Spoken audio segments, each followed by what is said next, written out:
Good morning. Welcome back to the More Factor. Today we're going to talk about patience. I'm Frederick Groth, and I enjoy helping people overcome issues in their life through teaching of life skills and success principles.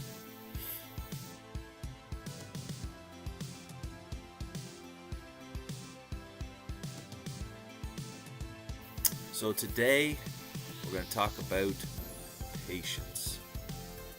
Over the past couple days we've talked about persistence and we've talked about perspective. Now we're going to talk about patience. We're sticking with the P's this week, it seems. But anyway,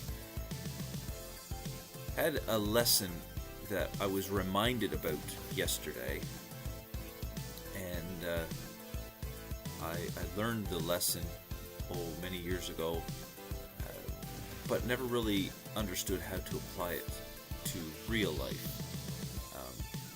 And some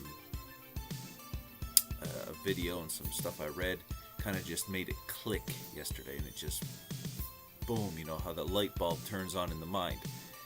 And someone had said, we're not really teaching anyone anything new, we're just reminding them of things that they already know. And that's what I'm trying to do here in these videos this year is, yes, teach, but also teach something you probably already know in a way that you can just, the light bulb some way clicks on and you say, yes, I can do this now. Patience. Patience. That is a word that we often try to get away from because, as the good book says, tribulation or trouble works patience. A patience is kind of one of those things that it's not really completely understood. And I want to look at patience slightly different today, in the sense that, again, in the good book, it's the book that I've studied most of my life, patience is typically rendered endurance. Endurance. If we want our heart to be able to endure, we get on the treadmill, we go for walks, we go for jogs, and we upgrade our cardio, we call it. We have better cardio.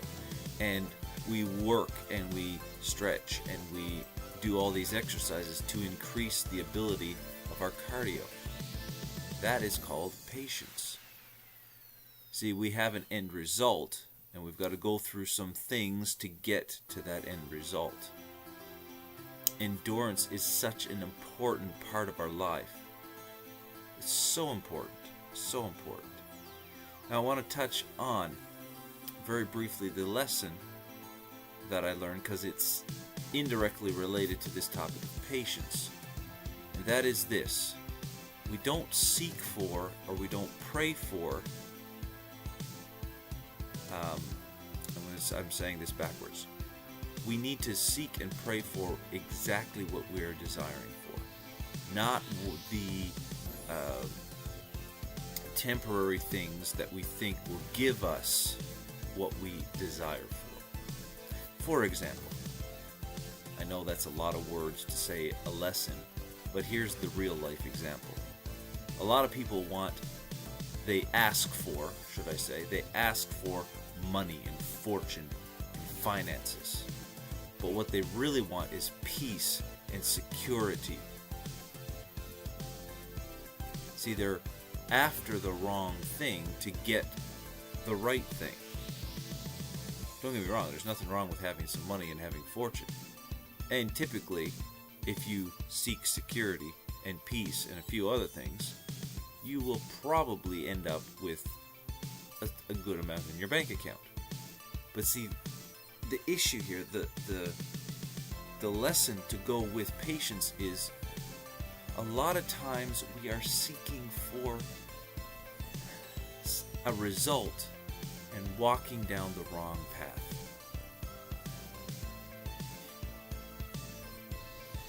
Did you understand what I just said? We're seeking for a result, but walking down the wrong path.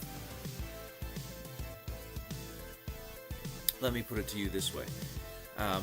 Most people, especially in Western civilization, have heard about King Solomon and his Proverbs.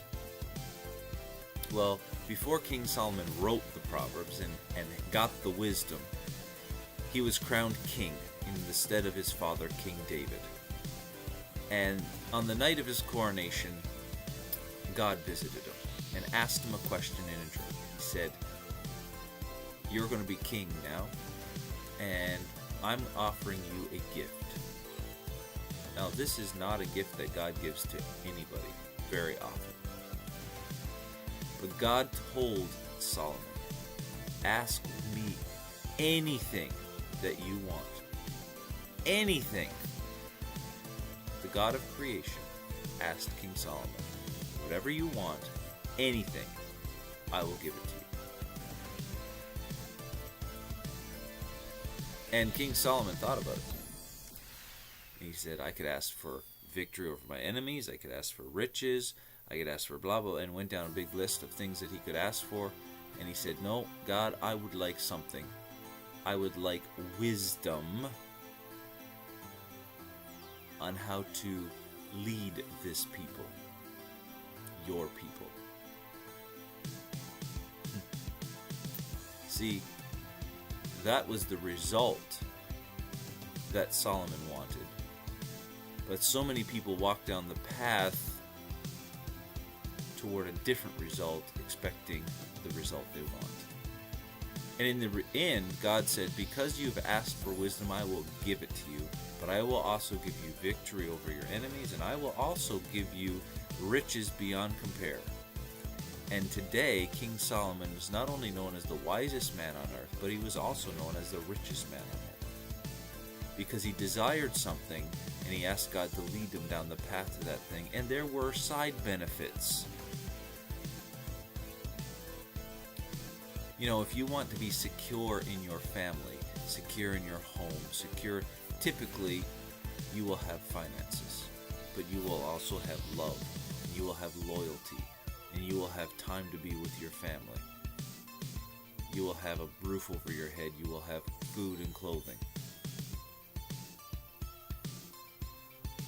Why don't we stop right now and be patient? Endure through some of the hard times and put our focus on the result. And that is the lesson that correlates these two principles this morning. The end result. See, so often we're worried about the current circumstances. We're worried about the problems we're facing today. Problems you're facing today are only a stepping stone toward an end result.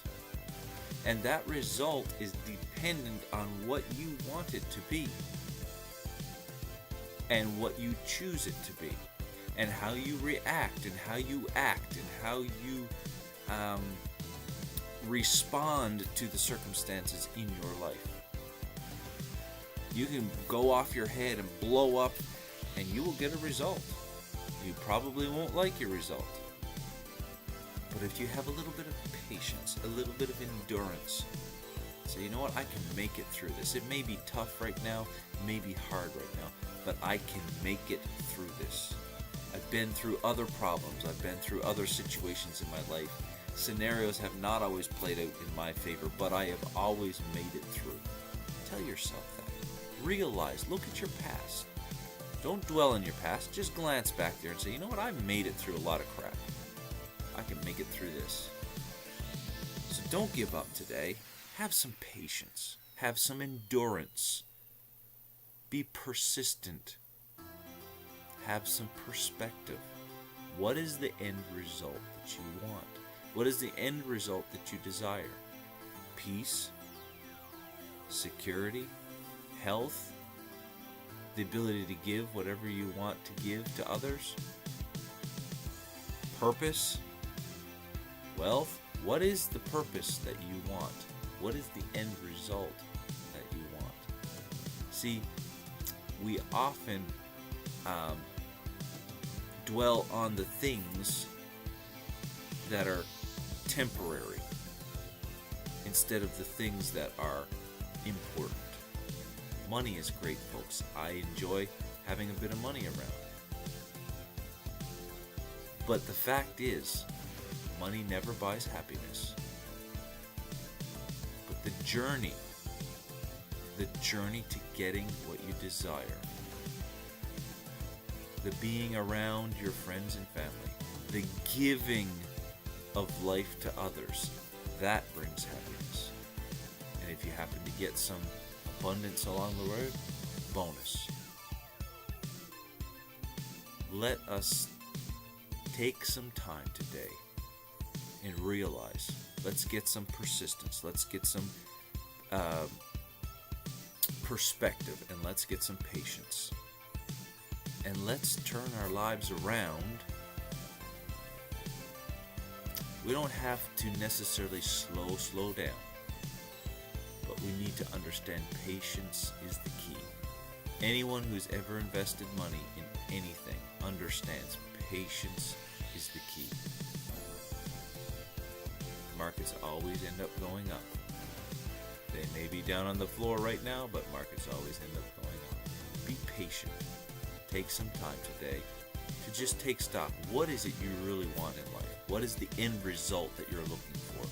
Seek that with some patience, with persistence, and with perspective. And I can pretty well guarantee your life will never be the same again. Thank you for watching today, The More Factor. Catch you tomorrow, and we'll try to have something special to talk about again tomorrow, as it is Good Friday. See you later. Have a great day. God bless.